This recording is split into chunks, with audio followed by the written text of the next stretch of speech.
Jadi apa yang kita perlukan, baik untuk urusan duniawi atau urusan ukhrawi akhirat, maka yang kita perlukan sampaikanlah kepada Allah, sampaikanlah kepada As-Samad ini. Berdoalah kepada Allah, mintalah kepada Allah, karena Dia tempat meminta. Namun yang perlu kita ketahui, yang perlu kita perhatikan dalam hal tata cara kita menyampaikan hajat kepada Allah, kita meminta pertolongan kepada Allah, itu ada acaranya, ada aturannya. Ini yang perlu kita perhatikan. Jangan asal sampaikan kepada Allah, jangan asal minta kepada Allah. Kita pilih apakah ini patut kita minta kepada Allah atau kada, apakah ini patut dilaporkan kepada Allah atau kada. Nah, kita mesti mengetahui tata cara menyampaikan hajat kita kepada Allah itu.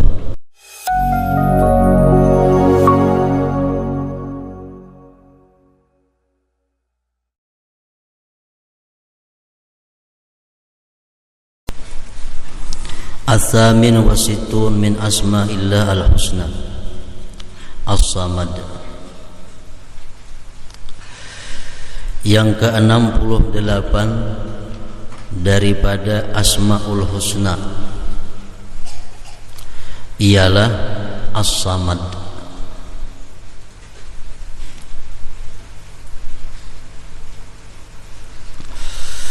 As-Samad ini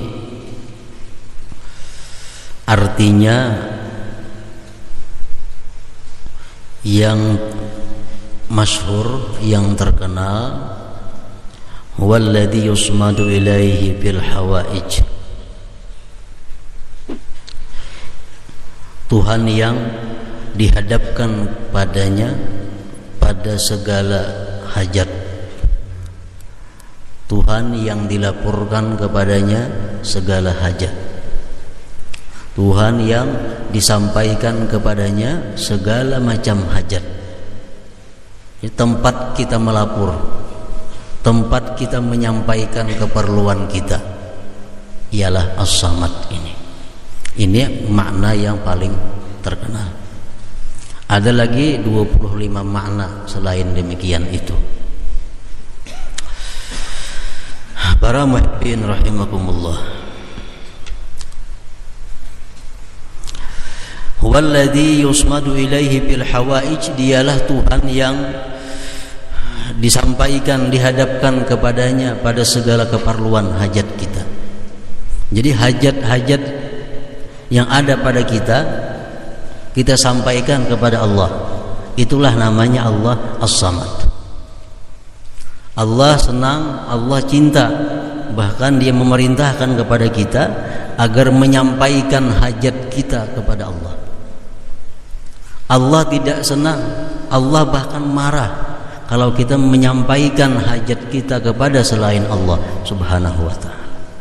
Nah, inilah As-Samad. Jadi apa yang kita perlukan, baik untuk urusan duniawi atau urusan ukhrawi akhirat, maka yang kita perlukan sampaikanlah kepada Allah, sampaikanlah kepada As-Samad ini.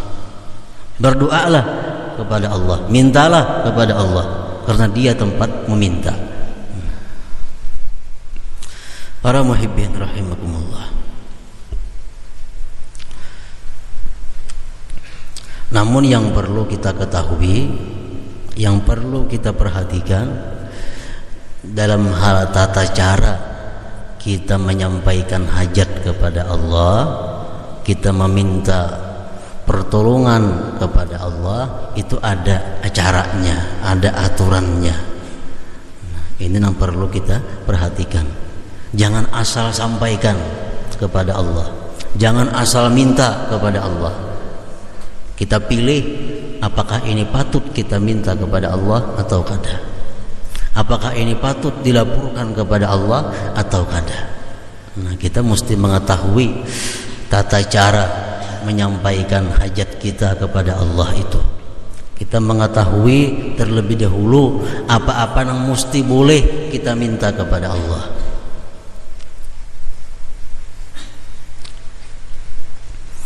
Para muhibbin rahimakumullah, ujar ulama mengatakan kalau kita kada beraturan minta kepada Allah, kita kada beradab dalam menyampaikan hajat kepada Allah, itu antara dua. Bisa kada Allah bari, bisa kada dikabulkannya, bisa dikabulkan cuma istidraj, lanjuran. Kita minta kepada Allah sesuatu, tapi kada beraturan kita minta ini, kada beradat, itu bisa jadi dikabulkan oleh Allah, cuma ini istidraj, sifatnya lanjuran, bukan keridhaan daripada Allah Subhanahu wa taala. Nah, oleh karena itu banyak hal yang mesti kita perlukan dalam hal menyampaikan hajat kita kepada Allah. Banyak hal yang kita perlukan untuk meminta sesuatu pertolongan kepada Allah Subhanahu wa taala. Oleh ulama dijelaskan kepada kita, jangan sekali-kali kita minta kepada Allah itu hal-hal yang mustahil. Apa yang mustahil? Atau hal-hal yang secara adat istiadat kada mungkin terjadi. Jangan minta kepada Allah yang demikian. Ya Allah, berikan aku makanan turun dari langit. Ini secara adat ini kada mungkin. Ya Allah, terbangkanlah hamba di udara. Ini permintaan-permintaan yang secara adat kada cocok. Nang mustahil, ya Allah, berilah hamba anak. Begini aja kada. Begini kada minta anak.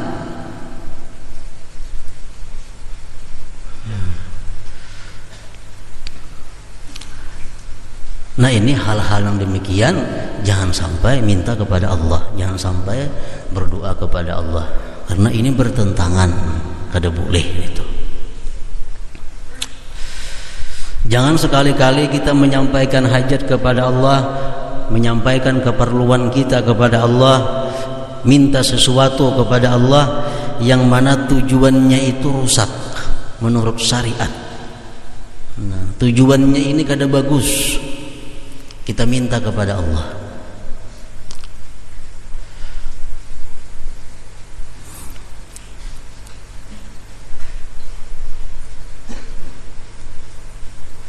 Kita minta sesuatu yang diharamkan oleh agama. Minta sesuatu yang diharamkan oleh agama. Satu contoh, umpamanya ada orang yang jahat, ada orang yang fasik. Kita mintakan kepada Allah agar dipanjangkan umurnya. Nah, ini kada boleh. Allahumma tawwil umrah, ya Allah panjangkan umurnya pemimpin kami. Padahal orangnya fasik. Nah, ini Allah marah kalau kita minta demikian. Allah kada ketuju kita minta sesuatu yang dilarang oleh Allah Subhanahu wa taala. Dan kita jangan sekali-kali menyampaikan hajat kita kepada Allah, jangan sekali-kali kita minta kepada Allah sesuatu yang belum kita ketahui baik buruknya terhadap kita. Jangan minta sesuatu kepada Allah yang buruk baiknya sesuatu itu belum kita ketahui. Salah satu contoh, kita minta kekayaan kepada Allah. Ya Allah, kayakanlah hambamu ini. Nah, jangan minta demikian, karena kita belum tahu kalau kaya jadi macam apa. Apakah jadi orang kaya yang bersyukur atau jadi orang kaya yang sesat, belum tahu. Nah, oleh ulama kita diajarkan kalau kita minta kepada Allah sesuatu yang kita belum tahu buruk baiknya, itu hendaknya dikaitkan. Nah, dikaitkan dengan kait jika itu baik, jika itu membawa kebaikan buat diri hamba. Ya Allah, kayakanlah hambamu ini jika itu memang membawa kebaikan buat hamba. panjang umur. Jangan hendak minta panjang umur, titik. Ya Allah panjangkan umur hamba, jangan minta kayak itu. Kenapa? Panjang umur belum tentu baik. Nah, jadi mintalah panjangkannya, ya Allah umur hambamu ini jika itu baik buat hamba. Karena belum tahu. Lain kita minta sesuatu yang pasti baik. Nah, ya Allah kuatkanlah iman hamba. Ya Allah tambahkanlah ilmu hamba. Ya Allah berikanlah hamba husnul khatimah. Nah itu sudah bertahap lagi. Allah senang kita minta-minta seperti yang demikian itu. Orang-orang yang mengikuti ujian-ujian pegawai negeri, nah, minta kepada Allah, ya Allah luluskanlah hamba jika itu baik. Ya Allah berikanlah kelulusan diterima jadi pegawai negeri jika itu baik. Buati jika baiknya itu.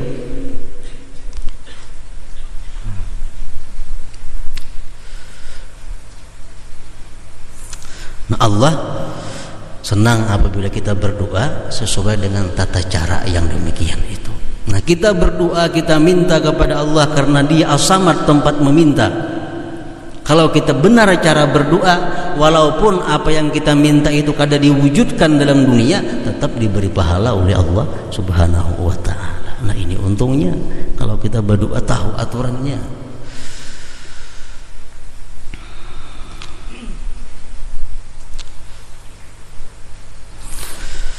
Qala Allah Ta'ala, Qul huwallahu ahad, Allahus samad, lam yalid wa lam yulad walam yakul lahu kufuwan ahad. Rasanya sebuting di dalam Quran itu ada As-Samad ini.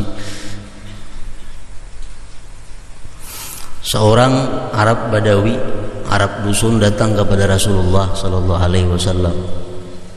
Lalu dia berkata, "Ya Rasulullah, sif lana rabbak." Jelaskan kepada kami hai Muhammad, bagaimana Tuhan engkau itu? Tuhan engkau itu macam apa? Allah menurunkan wahyu kepada Nabi kita, "Qul," katakan hai Muhammad, "huwallahu ahad." Dia esa. Allahus samad, Dia tempat meminta. Nah, lam yalid, Dia tidak melahirkan. Walam yulad, dan tidak dilahirkan. Walam yakul lahu kufuwan ahad, dan tidak ada baginya tandingan seorang jua pun. Nah, jadi As-Samad ini hanya adanya dalam surat Al-Ikhlas. Qala Rasulullah sallallahu alaihi wa alihi wasallam, idza sa'alta fas'alillah ta'ala wa idza ista'anta fasta'in billah. Sesudah kita tahu Allah itu As-Samad, tempat meminta, tempat menyampaikan hajat. Lalu ujar Nabi kita, idza sa'alta fas'alillah. Bila engkau tuh minta, minta lawan Allah. Wa idza sta'anta, bila engkau minta pertolongan, fasta'in billah, minta pertolongan dengan Allah. Nah, karena Dia As-Samad, tempat segala-galanya hajat disampaikan, tempat permintaan. Jadi kita minta tolong kada boleh ke lain pada Allah. Minta sesuatu kada boleh lain kepada Allah. Karena ini fi'il amar. Wa idza sa'alta fas'alillah. Bila engkau minta kepada Allah. Wa idza sta'anta, bila engkau minta tolong, fasta'in billah. Minta tolong dengan Allah. Kayak apa kalau kita minta sesuatu kepada selain Allah? Kayak apa kalau kita minta tolong kepada selain Allah? Minta tolong lawan tukang urut, minta tolong lawan dokter, minta tolong lawan bidan. Kayak apa hukumnya? Karena ini hadis minta tolong hanya kepada Allah. Nah, wa amma su'alu ghairillah wal isti'anatu bihi fayajuzu ala wajhi tasabbub li ma'unatillah ma'al-i'tiqad annal mu'tiya wal mu'in haqiqatan huwallahu wahdahu la syarikalah. Apabila kita minta kepada selain Allah, minta tolong dengan selain Allah, itu boleh, tapi bolehnya ini atas jalan bersebab.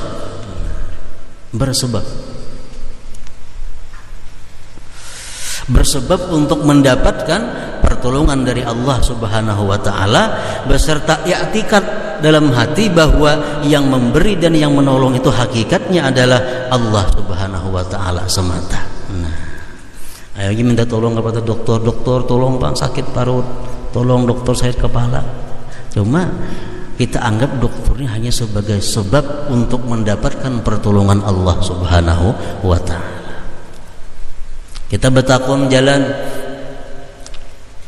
kiri ke kanan kah, tak lampang kah? Bertakun Allah kayak penakuni Allah supaya jangan sasar. Bertakun lawan orang bersebab dapat hidayah petunjuk dari Allah. Jadi orang yang kita minta pertolongan selain Allah ini mesti kita i'tikadkan bahwa itu adalah sebab. Kita memperbuat satu sebab itu kata dilarang oleh Allah selama kita meyakinkan sebab itu adalah sebab. Tetap dalam hati kita i'tikad bahwa yang menolong itu sebenarnya adalah Allah Subhanahu wa taala. Lianna 'adatullah jarat ayyu'ina 'abdahu biwasitah wa sababin wa bighairihima. Karena sudah sunnatullah, Allah sudah maulah cara bahwa pertolongan Allah itu disampaikan kepada kita bisa melalui sebab, bisa kadang melalui sebab. Maksudnya kadang melalui sebab itu kadang melalui sebab yang kita ketahui. Semua itu ada sebab. Wa ja'alna likulli syai'in sababa. Quran mengatakan menjadi Tuhan, kami jadikan bagi tiap-tiap sesuatu itu sebab. Nah, kadang-kadang ada yang kada bersebab, itu kita kada tahu sebabnya. Padahal ada, cuma kita kada tahu. Nah, jadi itu sudah sunnah daripada Allah, sudah kebiasaan adat dari Allah. Kalau Allah hendak menolong seseorang itu ada sebabnya.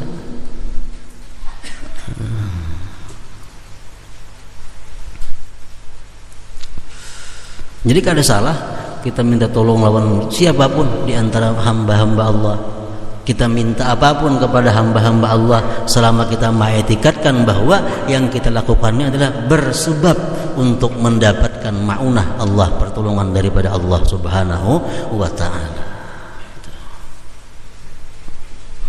Nah, sama halnya dengan hukumnya tawassul. Tawassul ini artinya adalah berperantara. Tawassul itu meminta kepada Allah melalui perantara. Nah, kayak apa hukumnya bertawassul ini? Kalau kita langsung ya Allah, umpamanya ya Allah, afini, afiatkan aku. Nah, itu kita minta langsung kepada Allah tanpa ada perantara. Sudah jelas boleh. Sekarang kita berperantara. Baik perantara ini amal saleh atau perantara ini orang-orang saleh.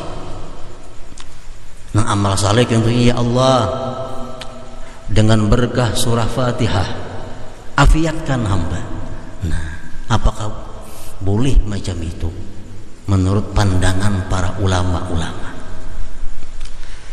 itu bertawassul dengan amal saleh. Ya Allah, dengan berkah salawat berikanlah hamba paham ilmu umpamanya. Nah, ini minta kepada Allah tapi dengan perantara. Itu tawassul dengan amal saleh.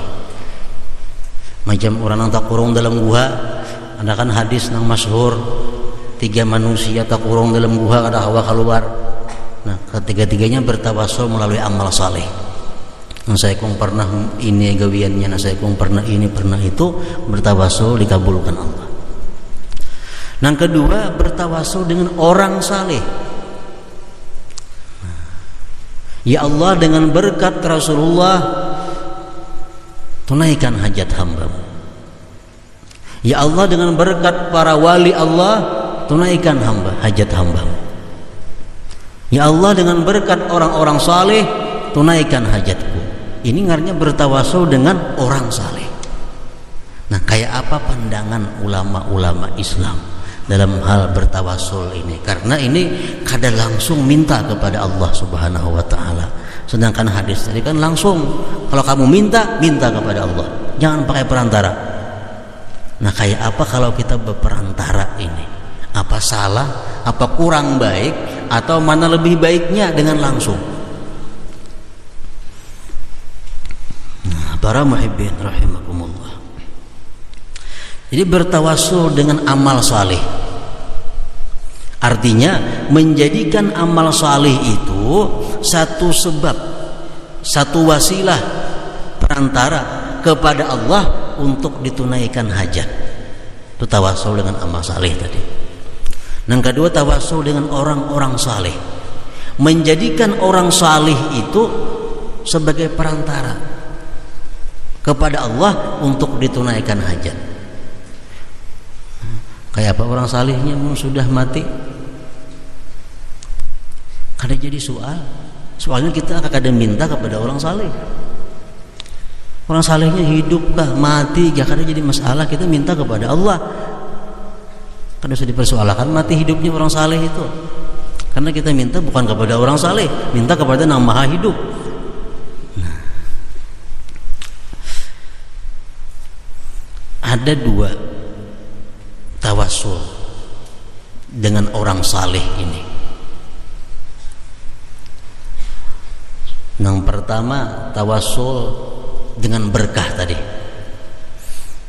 Umpamanya Allahumma bi barakati Rasulillah, atau bi haqqi Rasulillah, atau bi jahi Rasulillah, unsurni waqdi hajati.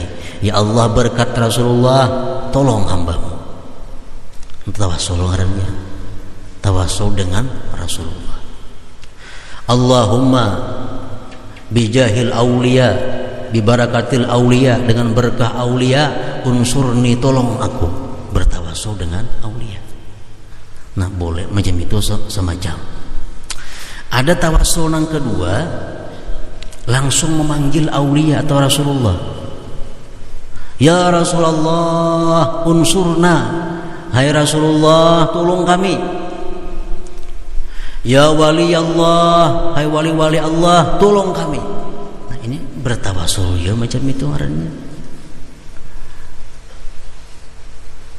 Asalkan dalam hati kita mengitikadkan bahwa yang kita minta itu adalah Allah. Nang ini tawasul ngarannya perantara.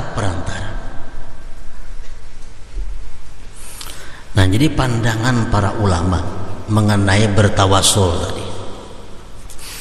Ulama-ulama golongan mazhab Hanafi, ulama-ulama golongan mazhab Imam Abu Hanifah, mereka mengatakan yajuzu tawassul wal istighasah bil anbiya was salihin ba'da mautihim. Boleh tawassul, minta tolong dengan para nabi, dengan orang-orang saleh sesudah mati mereka sekalipun. Boleh.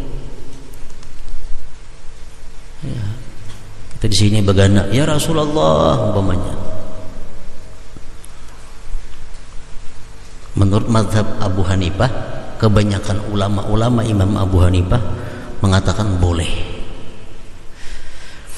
Nah, kemudian yang kedua, mazhab yang terkenal, mazhab Malikiyah, mazhab Imam Malik mengatakan inna kullan minat tawassul wal istighasah waqi' fi kulli hal.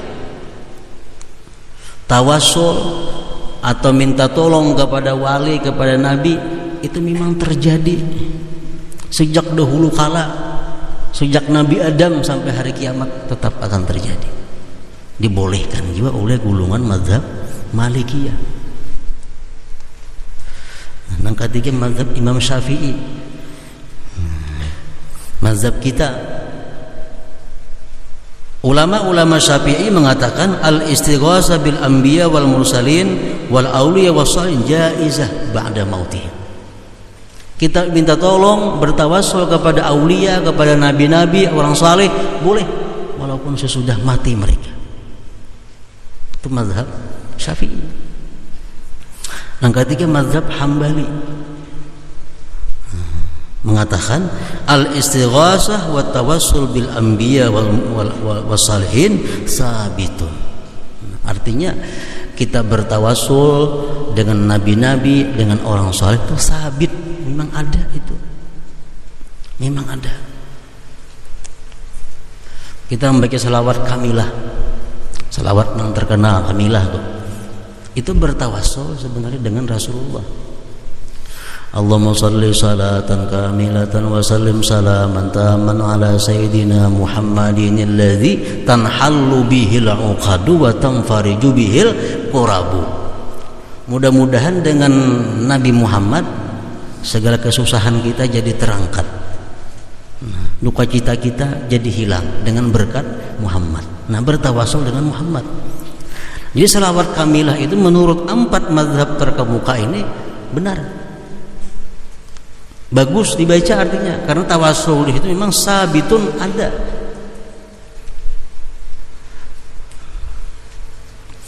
Rasulullah Shallallahu Alaihi Wasallam dalam satu hadis disebutkan sewaktu meninggalnya ibunda Ali bin Abi Thalib karramallahu wajhah, mamanya Imam Ali meninggal, Fatimah binti Asad ngarannya meninggal.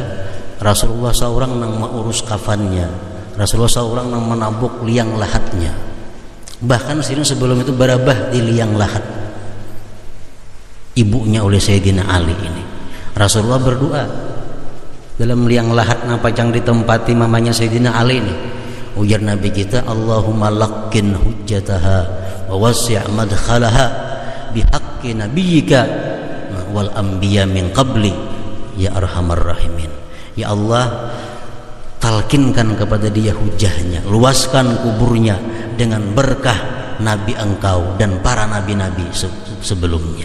Nabi kita bertawasul, Nabi seorang bertawasul, Nabi sendiri minta kepada Allah berperantara. Dan Nabi kadang melarang sahabat-sahabat nang bertawasul dengan sidin. Nabi kadang pernah melarang. Ada salah seorang sahabat datang kepada Rasulullah, apa kabar ya Rasulullah? Ya Rasulullah, inni as'aluka murafaqataka fil jannah. Wahai Rasul, ulun minta kepada engkau masuk surga bakawan pian. Ujar Nabi, a'inni bikasrati sujud. Ya, tolong banyaki sujud kepada Allah.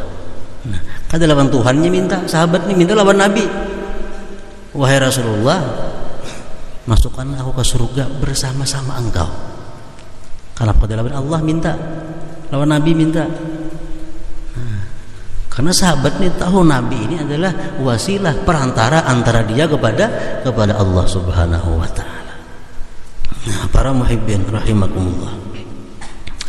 Nanang kelima ada lagi mazhab Wahabiyah. Mazhab Wahabiyah ini mazhab Muhammad bin Abdul Wahab. Nah, ini Muhammad bin Abdul Wahab ini berpendapat bahwa at-tawassul bi ghairillah syirkun. Bertawassul kepada selain Allah hukumnya syirik. Selawat kamilah syirik. Ya Saman syirik. Ya Abdul Qadir Jailani syirik. Ini mazhabnya orang-orang Wahabiyah. Pemimpinnya Muhammad bin Abdul Wahab.